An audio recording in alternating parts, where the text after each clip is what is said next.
Welcome to the Caregiver Relief Podcast. I'm your host, Diane Carbo, a registered nurse, and today's episode is titled The Overlooked Dementia, Shedding Light on Lewy Body.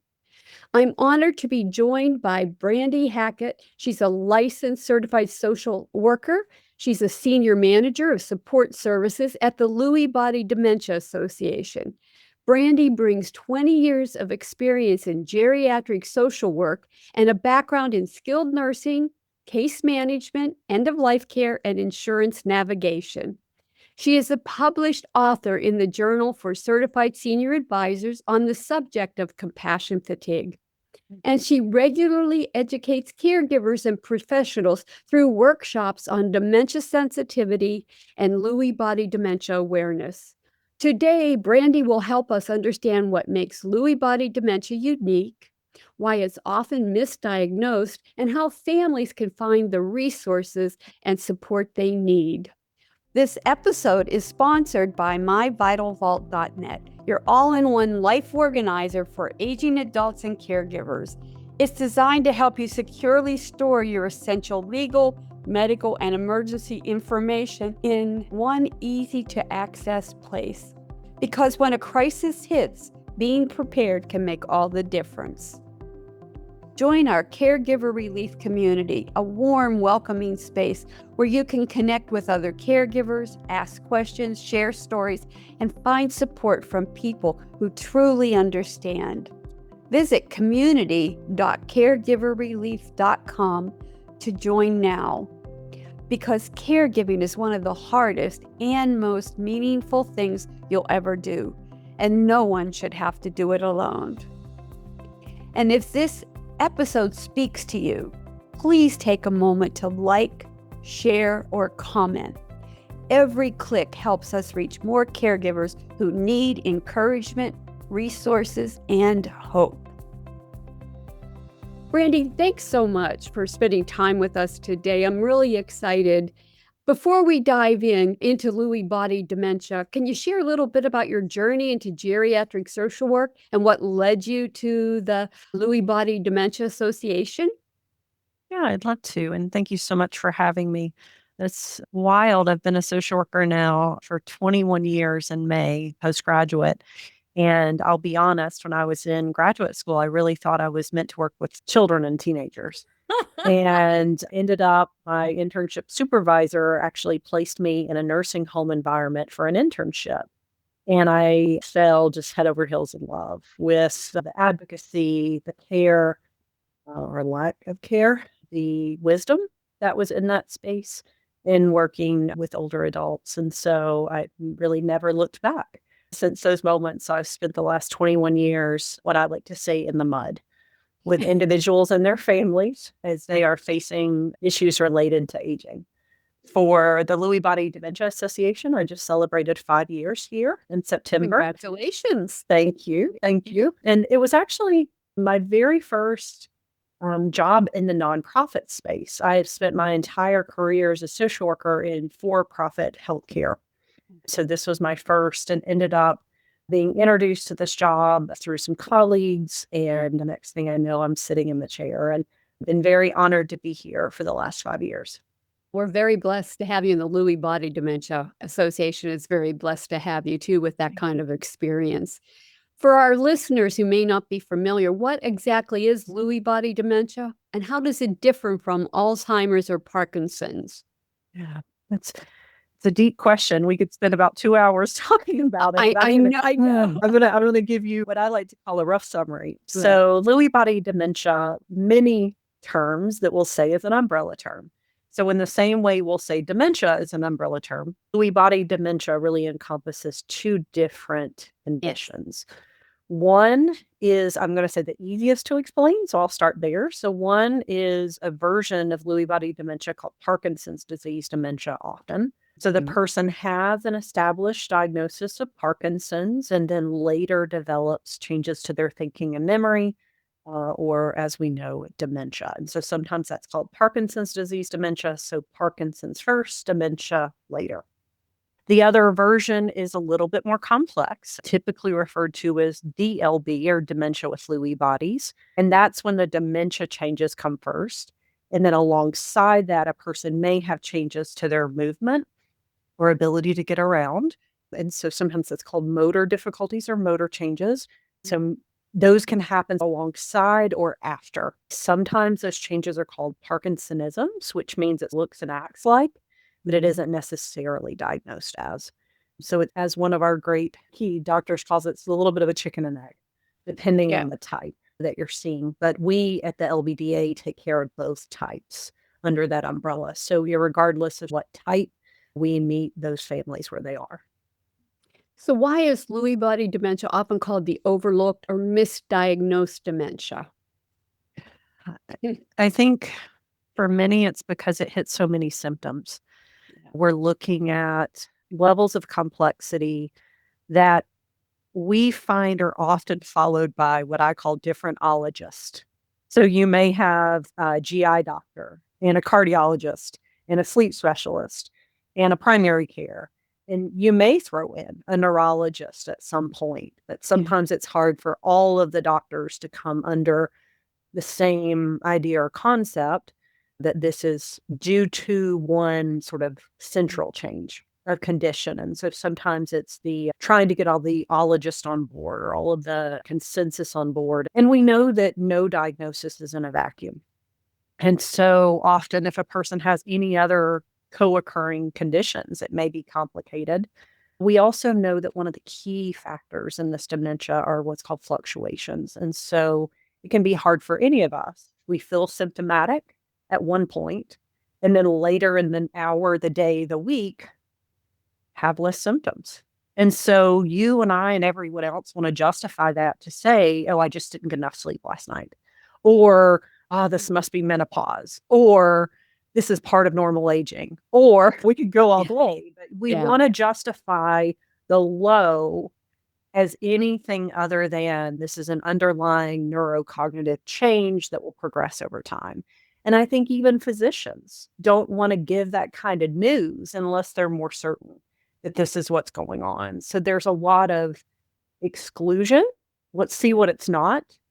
And let's see what it possibly is, and a whole mix of all of that. And so we see there was a study done over a decade ago. It's usually 12 to 18 months for diagnosis, and we still see that it can take some time to really clarify we're having symptoms to this is the why behind those symptoms. And I think the other challenge we have is Medicare has made it impossible for physicians to take a holistic approach. And they only get reimbursed 15 minutes for a visit.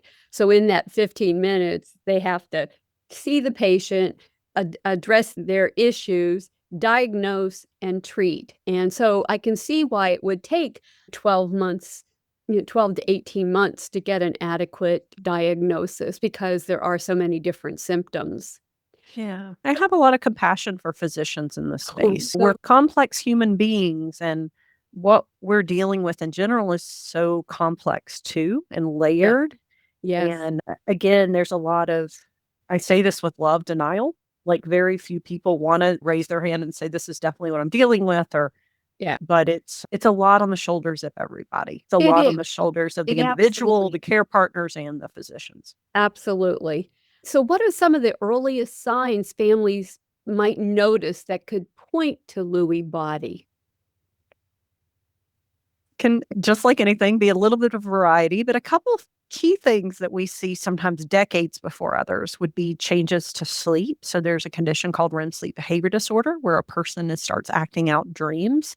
And that doesn't mean like literally, it's not like you could watch from the outside and you'll go, oh, he's dreaming about A or she's dreaming about B. But it's when we dream, the brain is very active, but the body is intended to be still. We've got like the switch in our brain that keeps us still, even though our brain's like it's awake. Unfortunately, the switch for people will not work as well. And so they'll start moving, calling out. We've had people get up. I had one individual, unfortunately, punch a mirror in the middle of the night and hit a bed partner. Lots of violence to the bed partner, of course, unintentional because they're asleep. But so sometimes that can be a very early symptom. Some people will have loss of smell and other complicated changes to sort of their brain's ability to interpret what their senses are telling them. So that includes smell, and we have other people that have changes to vision. So again, these aren't, when we talk about dementia, these aren't things that people are like, oh, this must be a dementia. And we talk about memory loss. So if you ask anybody on the street what's dementia, they'll say it's when people can't remember. Yes. And with our dementia, that's typically not what we see first. Often memory is maintained a lot longer. It's a lot of thinking issues that are more complex. So it's sometimes issues with things like multitasking, strategic thoughts around certain activities. Sort of, you'll see sometimes, depending on age, issues with job performance. So you'll have somebody that's never had an issue all of a sudden on a performance improvement plan. And so there's difficulties in terms of some of the management of that day-to-day. Executive functioning is a formal title of that. But we see that's often what people will start seeing first, and then that's masked in these fluctuations. So that is not necessarily a consistent issue, but an issue that's surfacing and it seems out of nowhere. And again, like anything else, we're comparing to that baseline of that same person. So it's a change to the individual compared to how they were before. You talked about the hallucination and vivid dreams that people can act out unintentionally. Can you explain how a caregiver should respond when this occurs? Oh, we have an entire webinar on sleep changes in Lewy, so please check that out if you want some real doctor's guidance. It's Awesome. Wonderful webinar, but the REM sleep behavior disorder is something that happens, of course, when they're sleeping. Visual hallucinations can also happen when somebody is awake. And so a lot of the strategy is this is real to the person in the moment that they're experiencing it. So a lot of the strategies are a little less focus on reorientation or correction, because the truth to them in those moments is very different.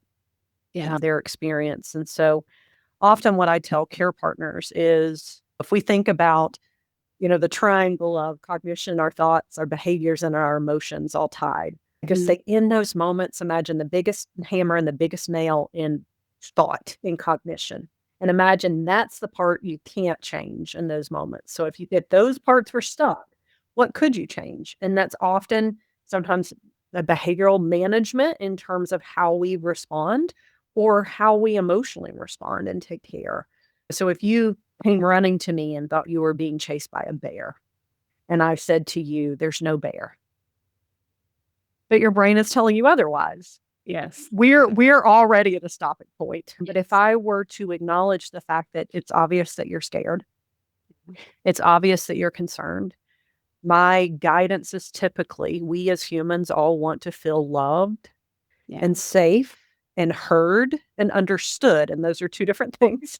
And so listened to and understood. And so if we can, as care partners, take a step back and say, the reality isn't the reality I'm experiencing, but what would I need if what you, Diane, were experiencing was what I was experiencing? Or what do I think you, Diane, would need in those moments to feel loved, safe, heard, understood, and then position the response from those seats? I tend to see that being, I'm going to say, a space of the least amount of frustration. It's frustration in general, but it's at least a space to start from. I worked in senior behavioral health, and I have dealt with people with the hallucinations and the vivid dreams. And I know families get upset, like, why aren't you feeding into their delusion? But it's not. If somebody came to me and said there was a bear, I'd say, let's go find someplace safe space to be safe.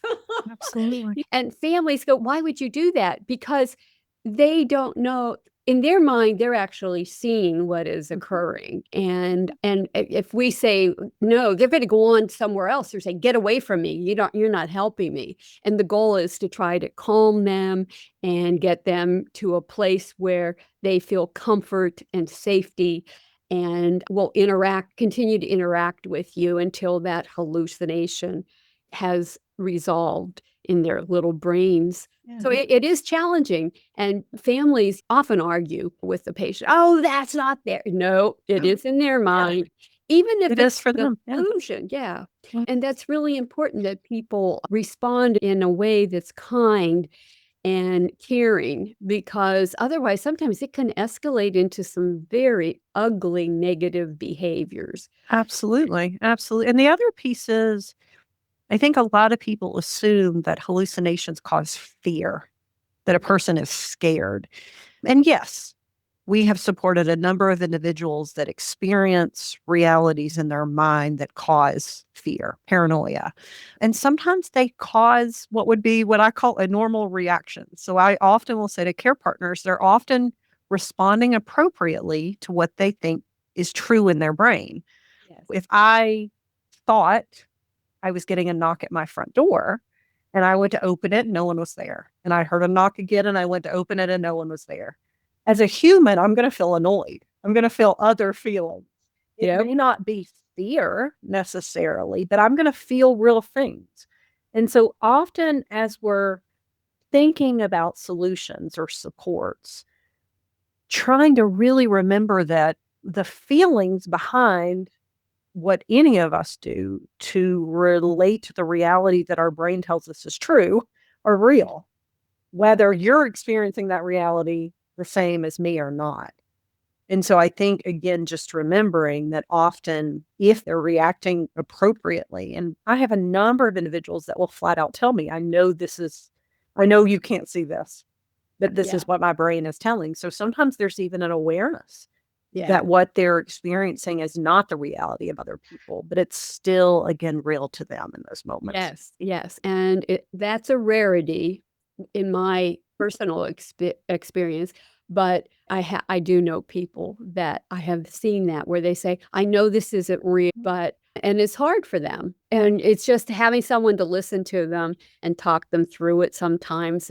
And it's just all they need to get through that moment.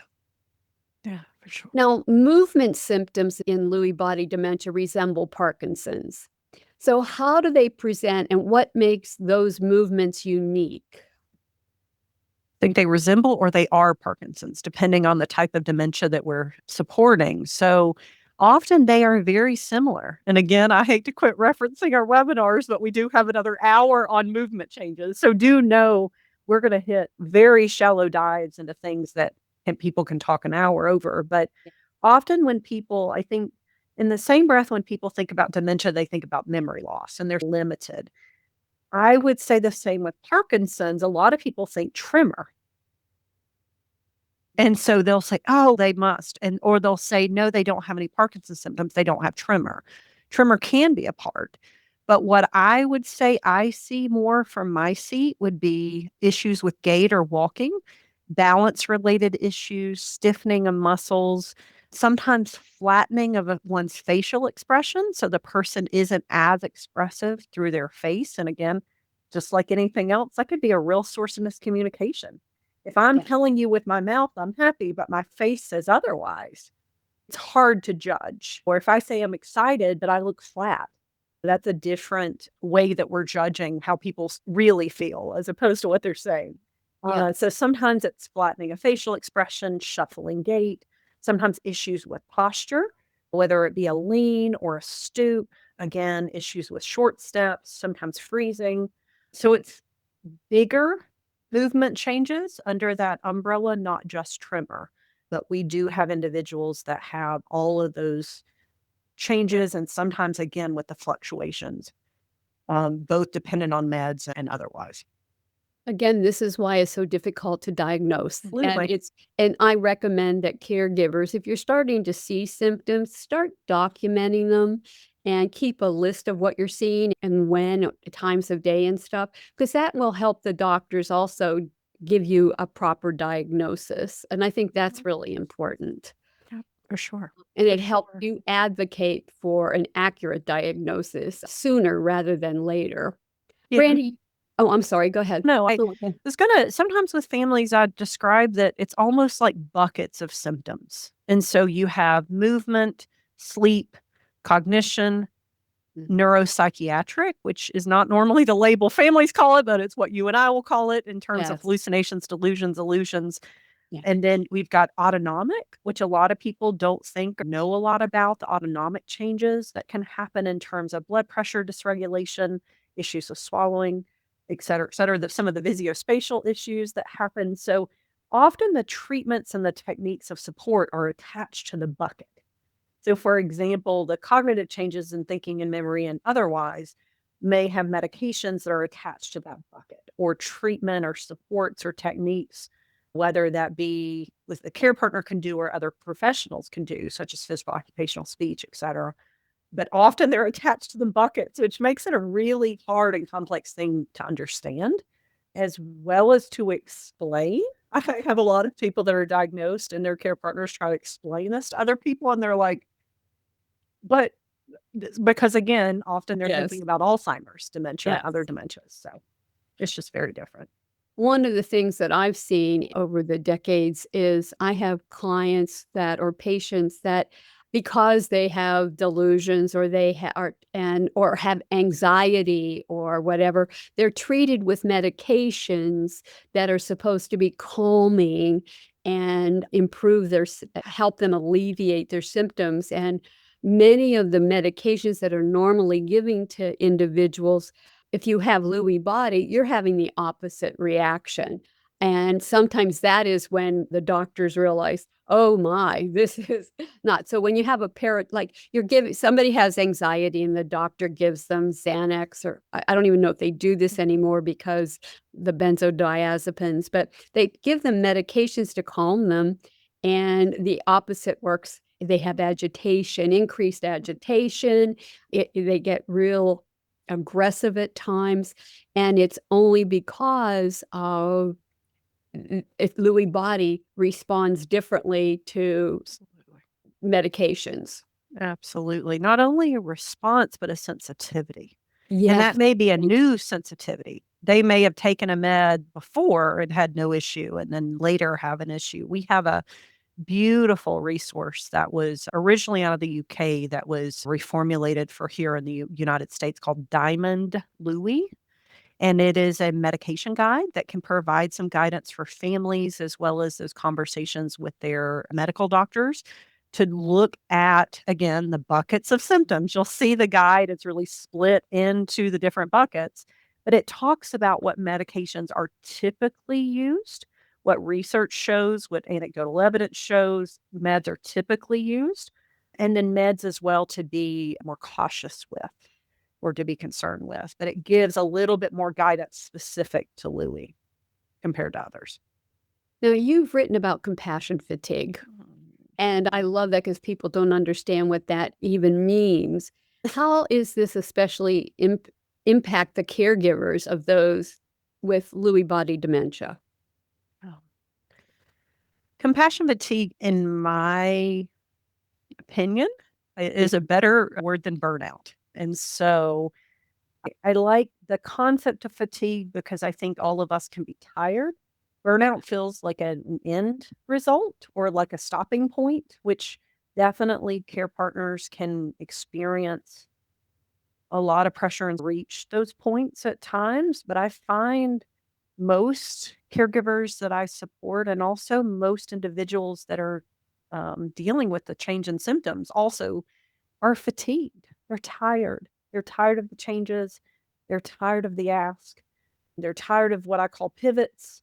They're tired of the misunderstandings. They're tired of the advocacy needed. They're tired of not getting the support they feel they need. They're tired of having to ask for specific things that they assume people should just step in and do.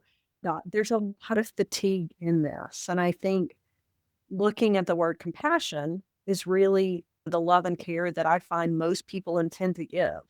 I feel that in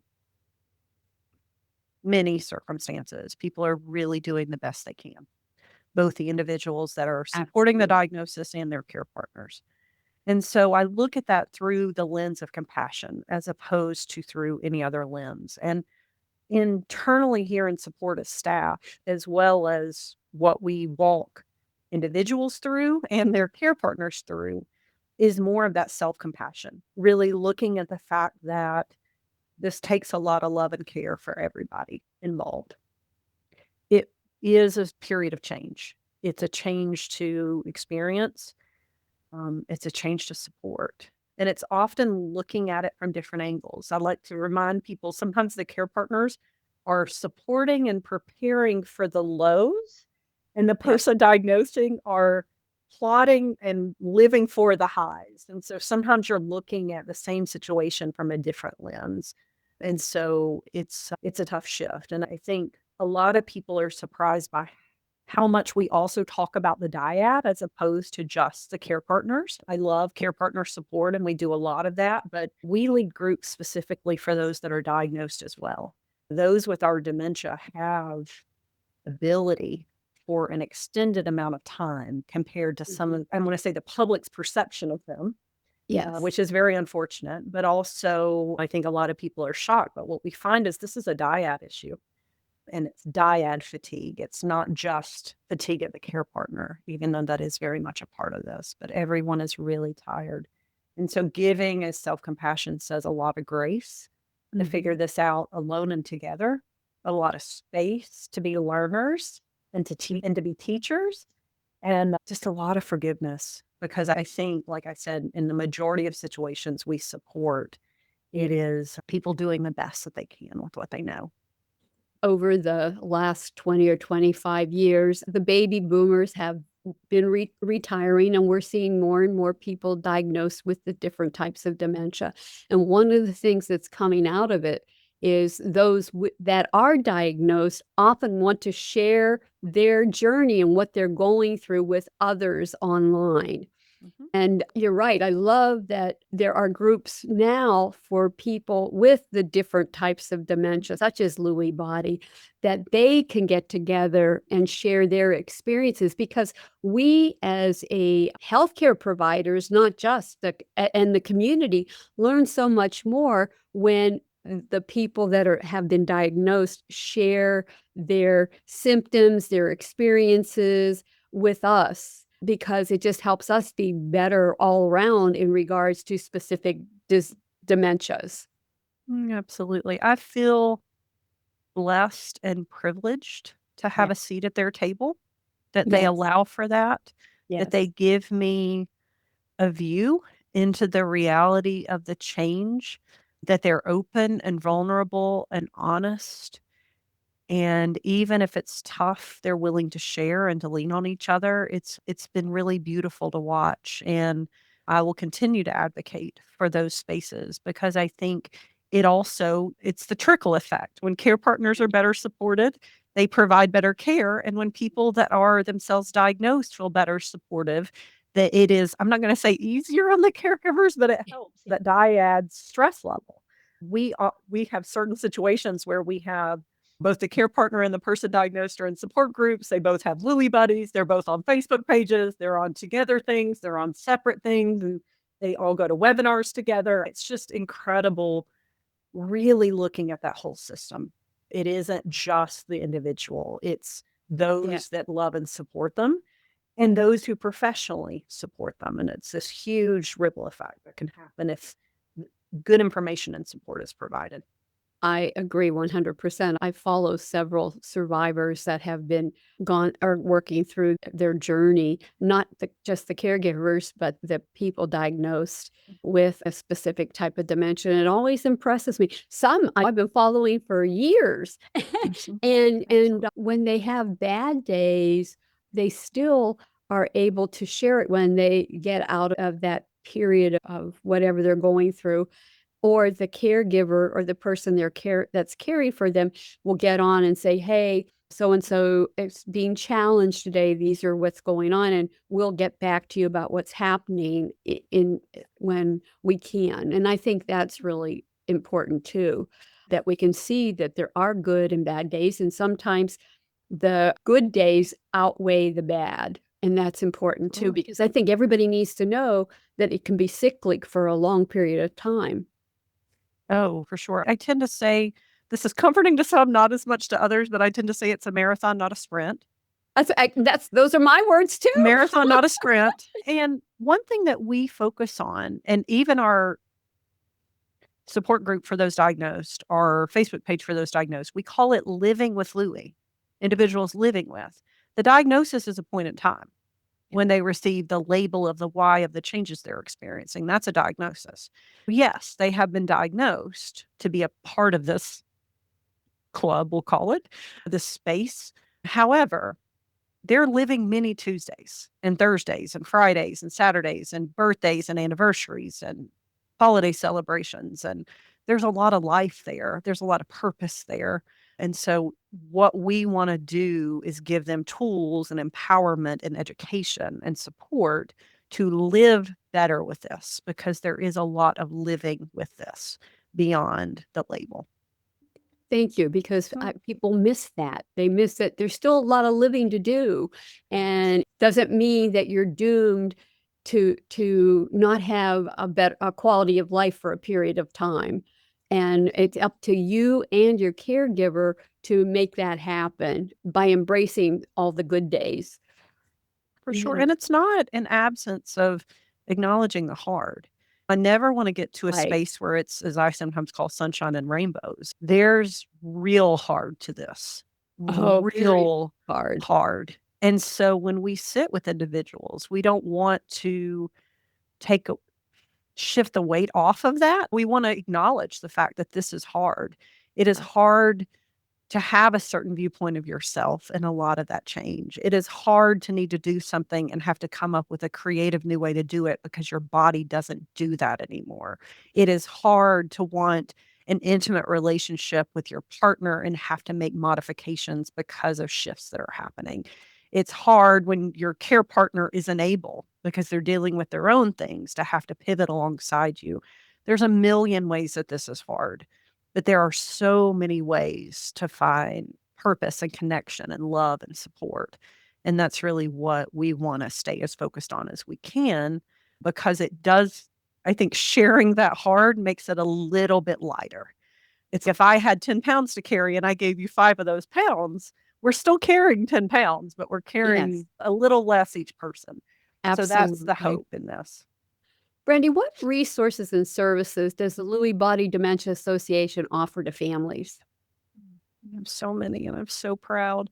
We are a small organization based out of Georgia and cover the U.S., but we have so many rich and wonderful resources. I tend to forget, so I want to start with them first so I don't this time. We have a wonderful research team, and they help the research community in supporting those that are in the space as professionals that are doing research specific to Lewy, but also help facilitate connections for individuals and their family caregivers to said research, often as interpreters, as connectors, helping people to connect from A to B. Often people have heard of research through and including brain donation, but they may be unsure, is that for me, or is there something in my area? And so we have tools like our Lewy trial tracker that can help people understand about research.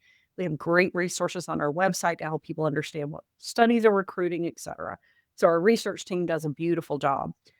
Education team, I've bragged on them a few times already with our webinar series and a host of things, but we have so many platforms of both individual education and professional education. We have a wonderful platform for our webinars called LBDA TV on YouTube that has all of our past webinars, and we are constantly providing new webinars. We offer once a month, and you'll see all of those posted, as well as how to register for those on our website. We also have different platforms such as Mediflix, our Lewy Learning Center, as well as the YouTube page. And then we have lots of different other vehicles of learning, such as our website, which is wonderful and constantly improving, our monthly newsletter that can give highlights and updates. And so just a rich way to have lots of touch points. We also have social media pages where people can keep pretty current. That's a great place to hear live updates on all our things. And so that's a lot of the education department and our marketing department. And then here in support, which I am so honored to lead, we offer our helpline, which we call our Lewy line, and I'll provide that information in case anyone wants to reach out. So they can reach out to us through our helpline, our Lewy line, or support email, or through our contact us page on our website. It will all come here to support. And we respond Monday through Friday, 9 to 5 Eastern. We also have our Facebook pages that are closed, which is a little complex. I hate that word because it feels if it's closed, how do I get into it? But closed just means you have to answer some questions and be admitted in. But we currently offer 4 different closed Facebook pages, one just for care partners, actively care partnering, one just for those diagnosed through their own Facebook page and profile. One is which is a dyad page, which means care partners and or the person diagnosed that are new to the diagnosis within the first two or 3 years. And then our last page we just started a couple of years back, which is for bereaved care partners. So those that have lost Beautiful. a loved one with the Lewy diagnosis. And so we have all of those. We have, goodness, about 90 or so support groups virtually offered, some in person, some hybrid, but most remain virtual in this space that are state specific and ran by volunteers. We have our Lewy Buddies, which is a mentoring program where we in support can help connect care partners or individuals that are diagnosed with others that are either on this journey or have been on this journey to be telephone buddies so that they can get to know. And a lot of people, again, are shocked. We have individuals that are diagnosed that perform in that role, which is such a beautiful gift to be able to allow someone to feel less alone. Because often they don't know anyone else. They've never even heard the term, much less know anyone in their community. I feel like I'm missing one other thing. Oh, and I talked briefly, we do have the resources specifically for those that are diagnosed. So we have multiple support groups as well as the Lewy Body program for that. I'm going to share a little secret or story with you. I started my first website. It was called Aging Home Healthcare, and I was doing research on all the dementia groups. And it's about 20 or 25 years ago, I called your office. And you guys were just starting out. So I have watched over the 20 or 25 years, how long it is, grow and expand and provide amazing services. It's really awesome. I'm really excited and proud how you guys have grown to such a degree and provide so many services to those in need, because we do have a silver tsunami here. So many are going to be needing your services. So if a family listening today suspects Lewy body, what are the first steps they should take to get support and guidance? Yeah. So I would recommend reaching out to the helpline. So our Lewy line, they can call and leave us a message and we will respond as quickly as we can, depending on the volume of the day. And I'll give you that number, 1-800-539-9767 is that number. They can also reach out to us at support at the word support, SUPPORT at LBDA.org, which is our website tagline as well. So support at LBDA.org. Both of those come straight to our support team. We have a small team, and one of us, myself, Mia, or Jennifer, will get back to you guys and just meet the family where they are. So if they're symptomatic, not diagnosed, if they're just trying to figure out where to start, if they're looking for connections, if they have certain symptom questions, we can't provide medical guidance, but we can point them in the right direction, make sure to email them content to start with, help them find a good starting place. And again, we stay involved. So I have individuals that I just responded to a wife today, talked to her about 3 weeks ago through email with a separate question. And so we stay available. And so we have a lot of people that call us back to say, hey, we talked 2 years ago. Now this is going on. What do we do now? Hey, you mentioned this, and now I'm ready for that connection. Can you help me with that? And just like most conversations on a one-time thing, it doesn't have to be with us. So we invite people to continue to engage with our support team, as well as keep up with the webinars, stay involved and connected in other ways, because things are changing and growing, like you said. If you had called us 20 years ago, it's a very different space than it is right now. Oh, it really is. 5 years. It's been different in 5 years. It's some incredible growth and change, as well as the research is progressing. So it's a great way just to know what's coming, what's happened. You know, if you would have called 3 years ago, we might not have had Diamond Lewy to give you, but now we can. And so it's good to continue to stay connected so that you can know what's in the up and coming. And there's just so many great and exciting things that are happening day after day. Brandi, when we're done with our podcast, I create a permanent page on caregiver relief. So all this information will be there for forever. So I will have links to the various things and the telephone number. Don't change it. I know. I'll send you a cheat sheet that has it all listed out. And you'll have all that together. I think I have one platform or one PDF you sent me, but if you want to send me that'd be great, because I can put that information on that permanent page. Sure. Thank Thank you you. so much for taking time out of your busy schedule to share your valuable information. I really appreciate it. Oh, thank you. And thank you for this opportunity. We really appreciate it as well. To my family caregivers, you are the most important part of the caregiving equation. Without you, it all falls apart. So please learn to be gentle with yourself. Practice self care every day because you are worth it.